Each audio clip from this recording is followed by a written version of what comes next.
주님께서 여러분과 함께 성경 마테오가 전한 거룩한 복음입니다.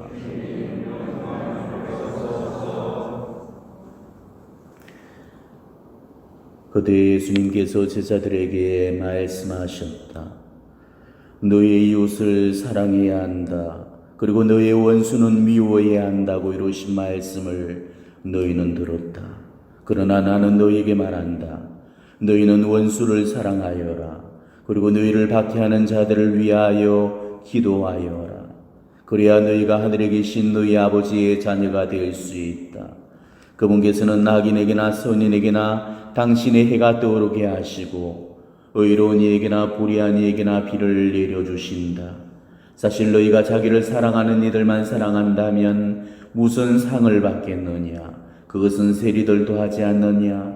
그리고 너희가 자기 형제들에게만 인사한다면 너희가 남보다 잘하는 것이 무엇이겠느냐? 그런 것은 다른 민족 사람들도 하지 않느냐? 그러므로 하늘에 너희 아버지께서 완전하신 것처럼 너희도 완전한 사람이 되어야 한다. 주님의 말씀입니다.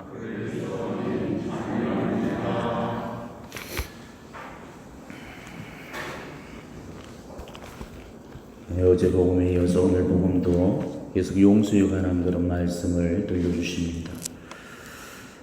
용서라는 거 정말 어려운 거죠. 미운 사람도 용서하기가 어려워 늘 우리가 힘들어하고 있는데 오늘 예수님은 원수를 용서하시기를 원하십니다. 우리는 원수를 용서하는 것이 얼마나 어려운 일이겠습니까? 그렇지만 결론적으로 용서가 전혀 불가능한 일은 아닌 겁니다. 용서가 어려운 이유는 용서하기 어려운 인간을 용서해야 되기 때문이죠. 주변에서 용서를 못해서 그 상처로부터 벗어나지 못해서 힘들어하는 그런 사람들을 가끔씩 만날 수 있습니다. 왜 이렇게 용서를 못하는 걸까? 자기 삶이 파괴되는 줄을 훤히 알면서도 용서를 하지 못하는 모습들을 보고 있으면 너무나도 안타깝습니다. 결론적으로 우리가 누군가를 용서하지 못하는 까닭은 용서가 안 되기 때문이 절대 아니고 사실은 우리한테서 용서할 마음이 없기 때문에 그런 거죠. 그래서 이제 물론 미워하는 누군가를 그것도 내 인생을 무참히 짓밟았던 그 원수를 용서했다는 그런 사례를 찾아보기가 너무나 어렵습니다. 그만큼 원수를 용서하기가 어렵죠.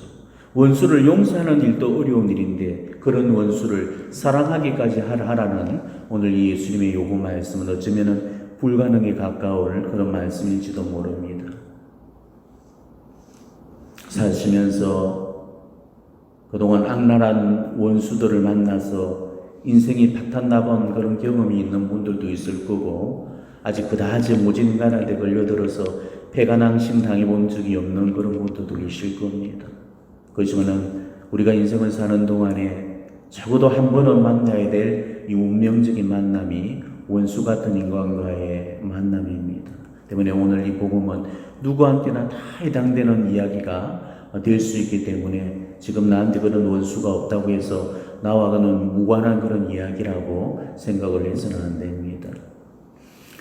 우리는 주변에서 용서하기 힘든 사람을 용서한 그런 사례를 아주 가끔씩은 만날 수가 있습니다. 특히 우리 한국 천주교회 우리 가톨릭 신앙 안에서 정말 예수님께서 우리에게 요구하셨던 그 용서의 수준까지 행했던 원수를 용서했고 원수를 사랑했던 대표적인 그 표본이 될 만한 사건이 예전에 있었죠.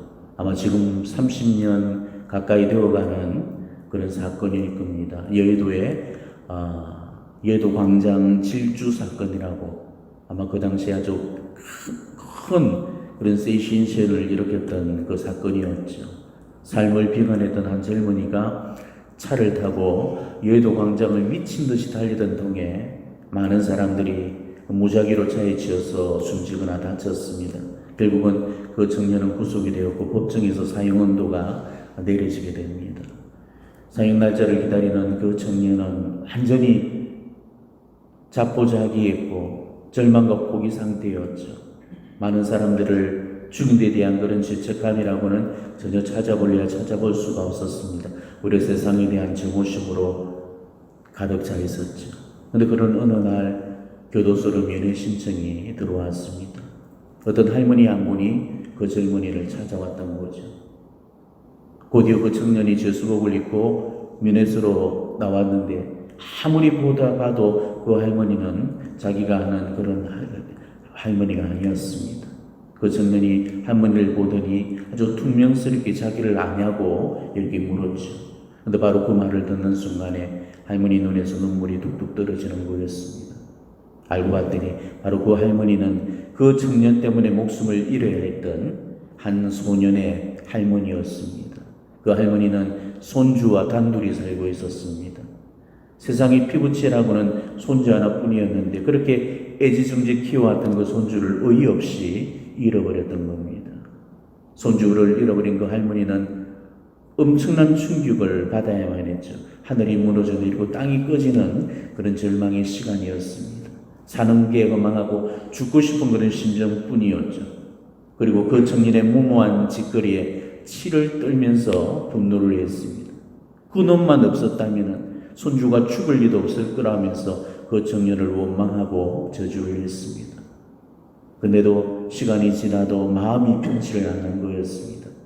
그 젊은이에 대한 원망과 분노를 키우면 키울수록 오히려 더욱더 마음만 답답해져 갔죠. 그래서 할머니는 그때부터 예수님 앞에 기도를 하기를 시작을 했습니다. 예수님, 제발 저 인간을 용서할 수 있는 마음을 주십시오. 그렇게 예수님 앞에 대성통곡을 하며 몇 날 며칠을 흐느껴 울었다고 그럽니다. 눈물의 나날이었죠. 미리 뼈를 깎는 듯한 그런 고통의 시간이었습니다. 하지만 아무리 기도를 해도 도저히 용서가 되지를 않더라는 것입니다. 속에서 끊임없이 솟구쳐 오르는 그 미움과 분노는 쉽사리 누그러지지가 않았습니다. 그런데 그런 어느 날 그 할머니의 마음속은 조금씩 변화되기 시작했죠. 용서가 안 되던 그 청년이 용서가 되기 시작했던 겁니다. 어느 순간부터인가 그 청년에 대한 연민과 동정이 북받쳐 올라서 기도 중에 그 청년을 불쌍히 여겨달라는 기도를 하나님께 바치고 있었습니다. 그 할머니는 너무나도 놀랐죠. 그렇게 용서가 되지 않던 그 청년이 용서가 되었던 겁니다. 그 할머니는 또 한 번 하나님 앞에서 눈물을 쏟았습니다. 그러나 두 번째 눈물은 바로 감사의 눈물이었습니다. 그리고 그 다음날 바로 그 할머니는 청년을 만나기 위해서 오수버스를 타고 교도소로 향했죠. 그리고 그렇게 그 청년을 만났던 것입니다. 청년을 보자마자 그 할머니는 울 수밖에 없었습니다. 초췌한 몰골로 자기 앞에 힘없이 서 있는 그 청년이 송주를 죽인 살인마로 보여지지가 않고 엄마의 정을 애타게 그리는 아들의 모습으로 보여졌던 겁니다. 할머니는 그 불쌍한 영혼을 바라보면서 한없는 연민으로 가슴이 찢어졌죠. 그리고 말을 잇지 못한 채로 눈물을 흘리면서 그 청년의 손을 잡았습니다. 미는 시간이 끝날 때까지도 할머니는 청년의 손을 그저 말없이 쥐고 있었습니다.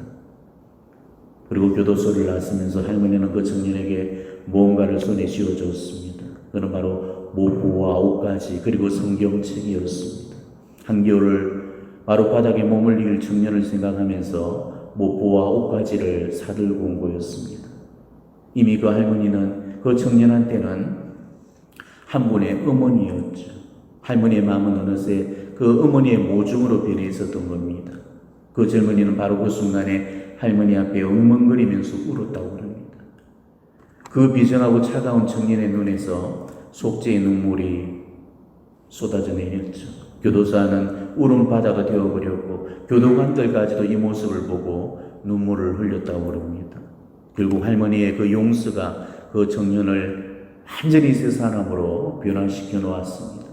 결국 그 청년은 마지막 사형 집행 대상자로 1997년 형장이 이슬로 사라져 갔지만은 할머니의 용서와 사랑을 잊고 우리 가톨릭 신자로 거듭 태어났고 그리고 남은 수감 생활을 참회와 속죄 속에서 살았다고 전해지고 있습니다. 할머니는 그 청년을 살리기 위해서 이 탄원서를 내면서 마지막까지 백방의 노력을 다 기울였지만 허사였고 이 청년의 마지막 순간을 기도와 눈물 속에서 지켜보면서 그렇게 떠나보냈다고 그러죠. 용서와 자비는 이처럼 놀라운 겁니다. 콩밥을 먹고서도 변하지 않는 인간이 사랑을 먹고서는 이처럼 변하게 되는 것이죠. 극악무도한 한 영혼 또 바꿔 놓을 만큼 엄청난 결과를 불러일으킬 수 있는 것이 바로 용서와 자비입니다. 어쩌면 이게 우리가 살아내야 될 삶일 것입니다. 원수를 사랑하라. 원수까지는 용서해주고 사랑해주지 못하더라도 내 주변에서 내가 싫어하는 사람, 미워하는 사람, 혹은 나한테 아픔을 주고 고통을 끼치고 내 눈에서 눈물을 흘리게 만든 사람의 그런 잘못 정도는 우리가 정말 잊어주고 또 덮어주고 또 지워줄 수 있어야 됩니다. 그런데도 우리는 내게 잘못한 사람들한테 참으로 무자비할 때가 많죠. 그런 사람들을 용서해 주기를 너무 우리는 힘들어하고 있습니다. 누가 이유 없이 갈구면은 억울하고 보내서 잠을 못 잡니다. 어떻게 하면 저놈을 갈굴까 그 생각뿐이죠. 한 대를 맞으면은 10대를 패야 직성이 풀리고 한 번의 잘못을 두고서 천배만배의 그런 안갚음을 생각합니다. 그렇지만 예수님께서 우리에게 요구하신 그 진정한 용서라는 것은 오른뺨을 때리면 왼뺨을 돌려대주는 겁니다. 한 대를 맞고도 10대를 더 맞아주는 겁니다. 누군가가 나한테 잘못을 하고 아픔을 줬을 때라도 복수나 보복을 생각하기에 앞서서 먼저 그 사람을 위해서 기도를 해주고 기도 속에 자신의 감정을 맡긴다면 절대 우리의 좋지 못한 감정대로 이끌려지지 않을 겁니다. 지금 누군가가 내게 어떤 잘못을 저질러서 그로 인해서 마음이 불편하거나 미워지거나 분노하고 있다면 오늘 그를 주님의 이름으로 용서하겠다는 그 마음의 지향을 주님께 드리도록 하십시오. 이미 그 지향 한 가지만으로도 우리는 절반의 용서를 이룬 셈이 될 것입니다. 우리가 용서를 못하는 이유는 용서할 마음이 없기 때문이고 용서의 지향이 주님께 봉헌되지 않았기 때문입니다. 용서는 내 의지적인 노력과 하나님의 은총이 보태어져서 이루어지는 합작품이죠. 자신의 노력만으로도 이룰 수 없는 거고 하나님의 은총 한 가지만으로도 이루어질 수가 없는 겁니다. 그렇기 때문에 그 사람을 마음으로부터 용서하겠다는 이런 의지적인 지향부터 하나님께 말씀드리고 봉헌하셔야 됩니다. 용서하겠다는 그런 의지적인 지향만 봉헌하더라도 우리 하나님께서 힘을 쓰시면서 나를 선한 방향으로 이끌어 가실 겁니다. 그러면은 감히 내 힘으로는 안 되던 그 용서도 성령께서 용서를 할 수 있도록 힘을 주시고 이끌어 가실 겁니다. 용서 못한 사람은 없습니다. 그 사람을 용서하지 않겠노라는 이런 완고한 마음만 품지 않는다면 우리는 그 누구라도 용서할 수 있죠. 예수님은 이런 7번이라도 용서해 주라고 하셨는데 이런 7번이라도 용서할 수 없다고 그렇게 생각한다면 그 사람은 절대로 영원히 용서할 수 없게 되는 것입니다. 제가 들었던 이야기인데 어떤 분은 그런 기도를 바치고 있다고 그럽니다. 자기 인생을 파괴시켰고 자기 집안을 풍비박상시켰던 그 사람을 용서해 주는 게 너무너무 싫어서 하나님께 매일 정말 그 원수를 위해서 제발 회개하지 않고 죽게 해달라고 그런 지향을 갖고 지금 또 기도를 드리고 있다고 그럽니다. 그런 놈은 절대 회개해서는 안 된다고 하면서 절대로 회개하는 일 없이 죽어서 바로 지옥에 떨어질 수 있도록 그렇게 기도를 드리고 있다고 그럽니다. 참 무서운 이야기죠. 그 사람이 무슨 잘못을 얼마나 했는지는 모르겠지만 과연 하나님께서 그분의 기도를 들어주실지 의문입니다. 저주하고 증오하는 것은 하나님께 기도를 드리는 게 아니고 오히려 사탄을 불러들이고 지옥을 찾는 거기 때문에 그분은 절대 자기 상처와 분노로부터 벗어날 수가 없습니다. 오히려 더 큰 비극과 불행의 늪으로 빠져들게 될 겁니다. 이런 방법으로 복수를 하는 것, 이거는 상대를 파괴시키기에 앞서서 자신의 삶부터 파괴시켜 놓을 겁니다. 심판은 하나님께서 하시는 거고 상도 벌도 하나님께서 내려주시는 거죠. 하나님께서 그의 행실을 보시고 셈을 다 치루시게 하실 겁니다. 공의 하나님께서는 한치의 오차도 없이 정확하게 계산을 하시기 때문이죠.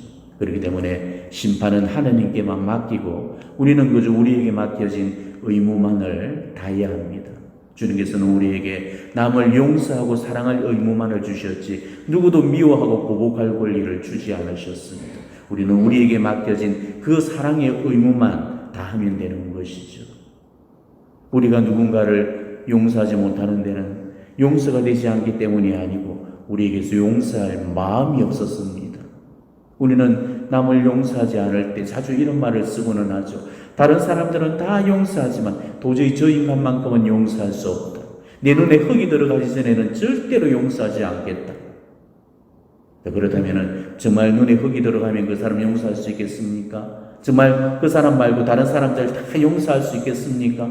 절대 그렇지 않다는 거죠.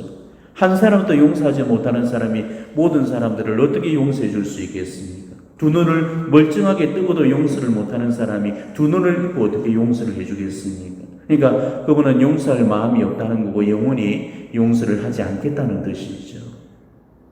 진정한 용서라는 것은 용서할 수 없는 인간을 용서해 주는 겁니다. 이런 7번이라도 용서할 수 없는 바로 그런 인간을 용서하는 거, 이게 진정한 용서죠.